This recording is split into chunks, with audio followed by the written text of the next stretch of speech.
Hi, this is my intro to most of my videos. This is my channel that I started to promote my graphic memoir entitled Mom Remembers Me, of how I used my health and fitness knowledge to stop my mother with mild dementia from forgetting me, and it worked. But in the process, I started reading a lot of graphic books, so I review graphic books on this.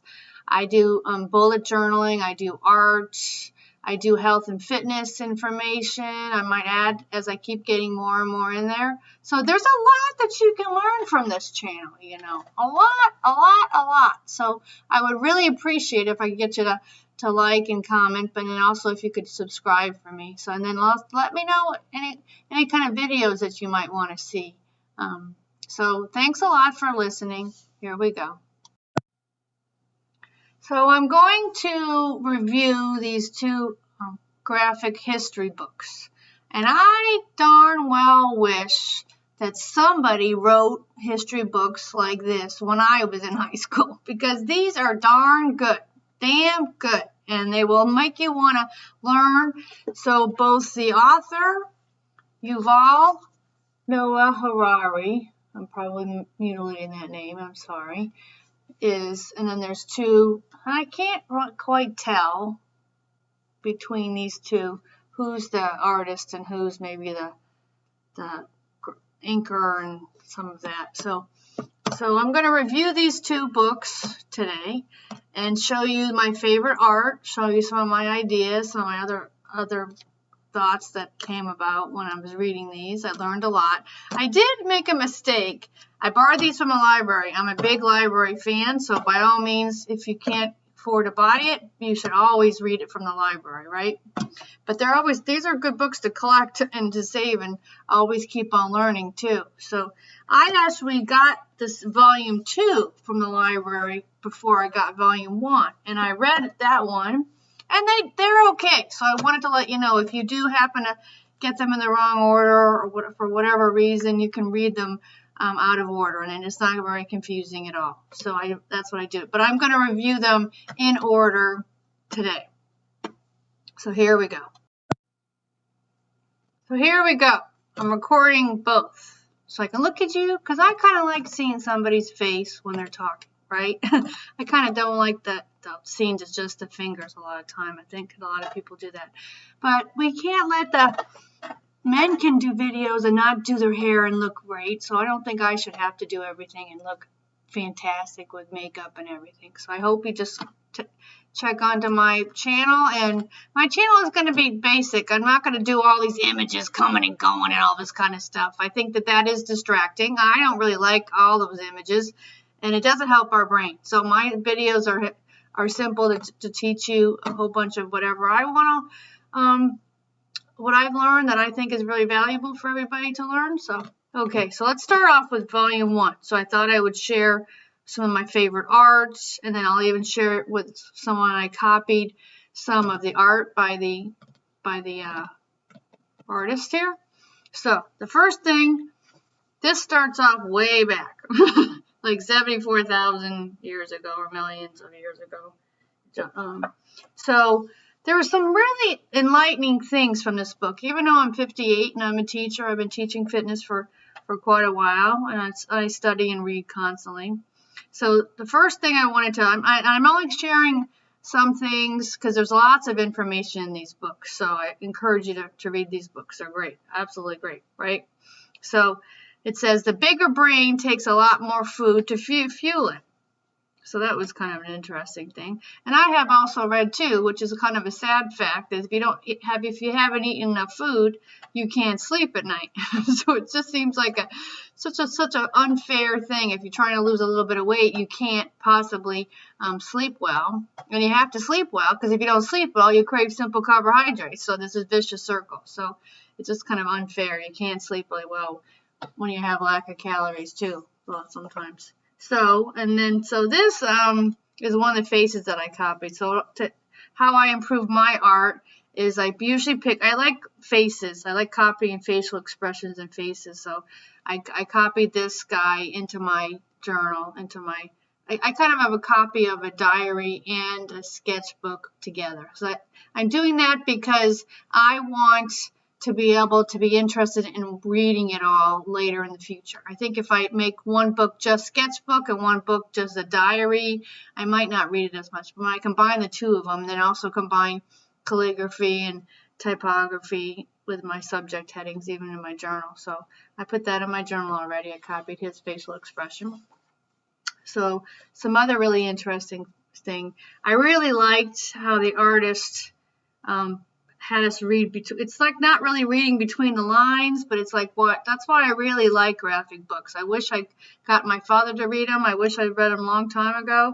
You know, in the brain books, I'll say that looking at an image is more challenging than playing chess. So I believe maybe they have studies already that graphic books are actually better for your brain, and maybe that's probably why Yuval wrote this book, right?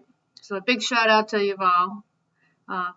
He says so. She says this concept is political dynamite. It could provide material for explosive racial theories, but behind her is a different picture of somebody famous. I'm trying to figure out who that is, and if you know, please comment and let me know what silhouette that is. It looks really, really familiar, but I don't know how to look that up on Google, right? So let's do our book club, and you guys can share what your favorite things and who you think that is. So this is Professor Saraswati that teaches a lot. So the way that he wrote this is really, really entertaining. And that's the best thing, to be entertained and taught at the same time, right? So I also copied one of the pictures of her in my journal too. So I really like this art. So I'm just showing you guys some of my favorite arts in the book, right?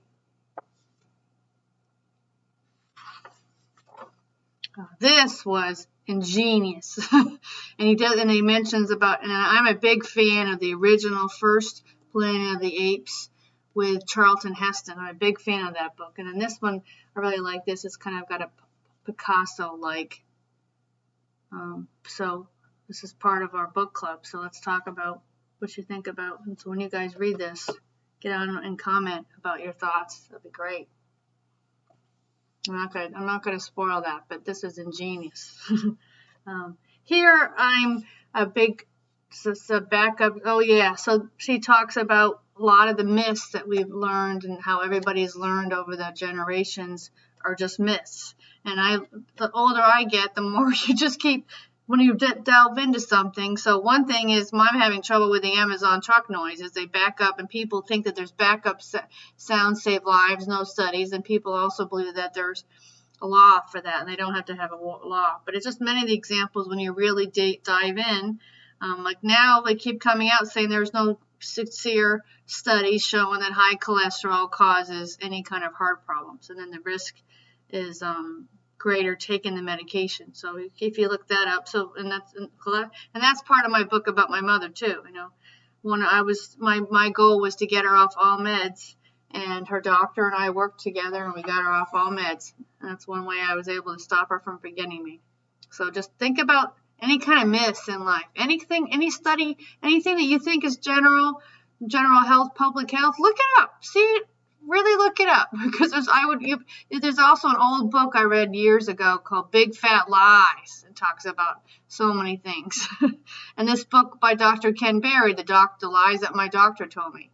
He mentions about sun. There's no really good studies showing that sun causes skin cancer. So you got to really do the research and look up the myths, right? This is Dr. Fiction. That's one of the characters in his story teaching. And the examples about Peugeot and then people always default to the truth. So we were told the sun, but now I really wonder. But he tells a little story of how Armand Peugeot started Peugeot, which is really good. And then limited liability. I've always thought that. People always seem to think that a corporation is a living being. I mean, it's not a living being, but it is a bunch of living beings. But the actual entity, it's not a person, but lawyers that made up limited liability LLCs, which you could strangle some of them sometimes, right? Okay, and then we, this is the only complaint that I have about this art. I really wish the artist had drawn Elizabeth Taylor beautiful.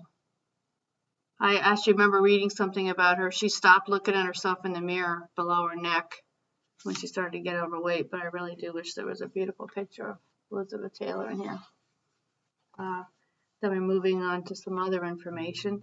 Oh yeah, he talks about how different structures of families are defined in so many different ways. And he doesn't really mention Siam. I think The King and I was a true story. I think the King of Siam had thousands of wives. He doesn't mention that. But I'm sure in a book, he can only put just so much in there. So it's just something that I thought of from The King and I, the King of Siam.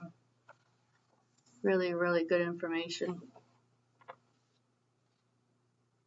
Oh, so I copied this green face too. That was a really interesting facial expression. I'll show you guys in the end my sketches, and you guys can let me know how you think I did. Sometimes you do really well, and I cheated. I didn't use a pencil first. I just went right to it. It's crazy how sometimes you're too lazy to start with a pencil first, but you're not too lazy to do the whole sketch or even color it all in. So if I'd done the pencil.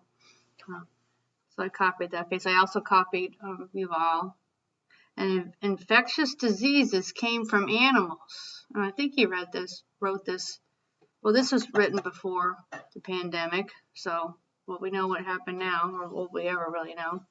Okay, so that's all my favorites from Volume 1 with some information. Oh, what was it? There was some really interesting stuff that I learned from Volume 2. So let's move on to Volume 2. So we're on Pillars of Civilization, Sapiens. Oh, so I copied this facial expression. This was kind of a joker telling us a story of wheat, when wheat started. This story is really good. I really encourage you to read this book. You'll learn a lot. And then some things that I've already suspected, he confirmed for me. So really, really good. And the art here, the colors. I love bright colors. Oh, this was interesting that 2,300 calories per person per day is what I read years ago, what America is producing. But in David Sinclair's book, Lifespan, he mentions the two biggest challenges to your body that's really good for your body. Challenge it is to being hungry and being cold. And I think it's ironic because we work really hard so that we're not hungry or cold. And those are the two best challenges for our body. So he mentions about it becomes a vicious circle, which is kind of, I always think about the fisherman story. If you don't know the fisherman story, I'm not going to tell you, but look it up. That's a really good story, kind of like a fable, the fisherman story. I like this art here. This art was really good. I like the colors. I always like colors. I might sit down and copy that a little bit. Oh, and here. So Dr. Fiction says, you wouldn't believe what people will believe, and you'd be surprised what beliefs can get humans to do. And I was like, boy, ain't that the case. It's the myths people would believe. We default to the truth and don't default to the truth anymore. Dr. Fiction says. Oh, here, I thought this was very enlightening. One of the things, I'm not spoiling everything. There's lots of good stuff in this book. And it also makes me think of like Quantum Leap, jumping around talking to Master Confucius. But rulers and elites sprang up everywhere, living off the peasants' surplus food and leaving them barely enough to survive.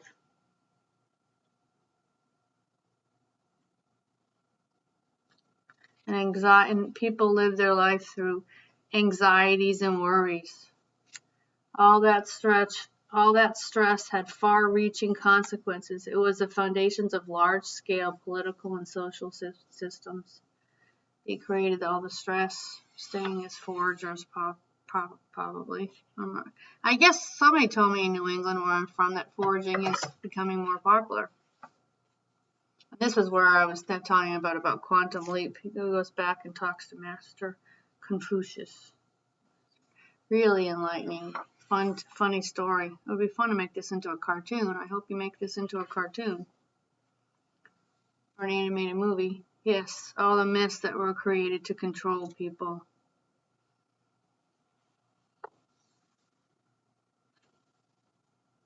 I like this art here. Both of these are really good pictures here. So I can challenge you. And then always look at the art. I always look at the image first, then I read what's in the dialogue in the rectangular boxes, and then I look at the image again to see if there's anything else. So it's really challenging your brain. Plus, I'm a firm believer you're going to remember the story, remember the history more because it had an image with it. That's why Mind Maps by Tony Buzan is really good about challenging it. Just don't write linear notes. You have to do some kind of images. And I make my students do that, even drawing a simple image of yoga poses, and they tell me they hate doing it, but then later on they tell me they remember. See, that's my job as a teacher, to make them learn and remember, right? This was really cool art too, the perspective here over the world and thinking. This I found, and this is part of my book actually, about the neuro test that they give the elderly. There's psychological essays talking about the pros and cons of the neurological tests, but there isn't any actual studies.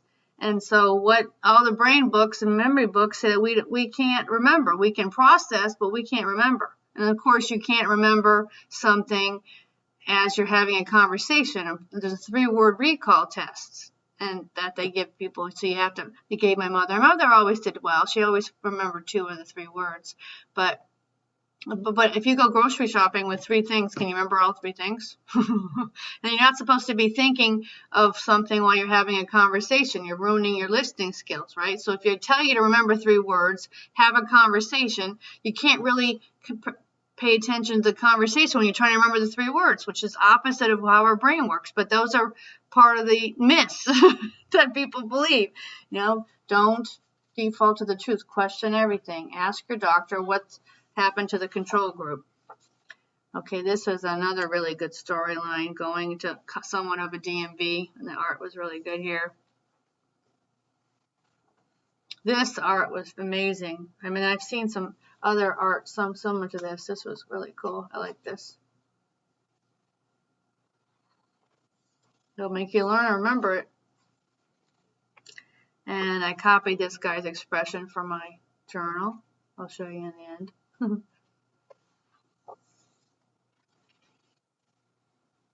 I'm going over, I was going to copy his facial expression and I forgot. I might still do that. I like to see, isn't that a cool facial expression?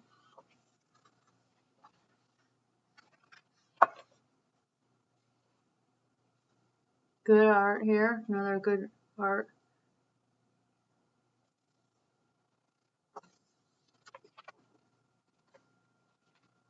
Another really good one.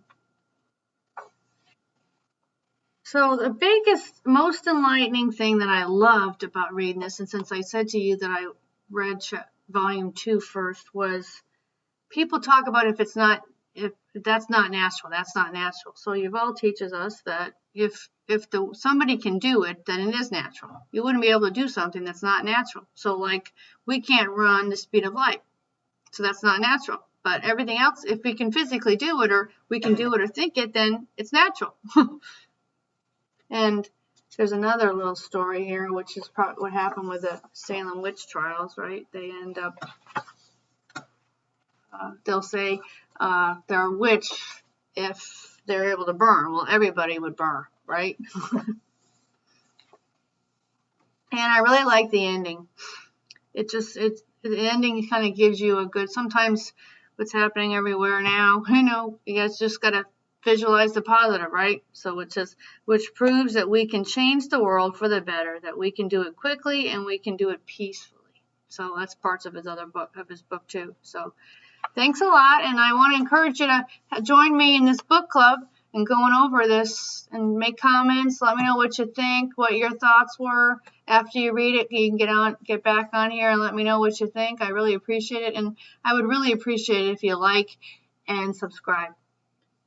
So have a great rest of your year, great rest of anything. Get out there and make a difference, right?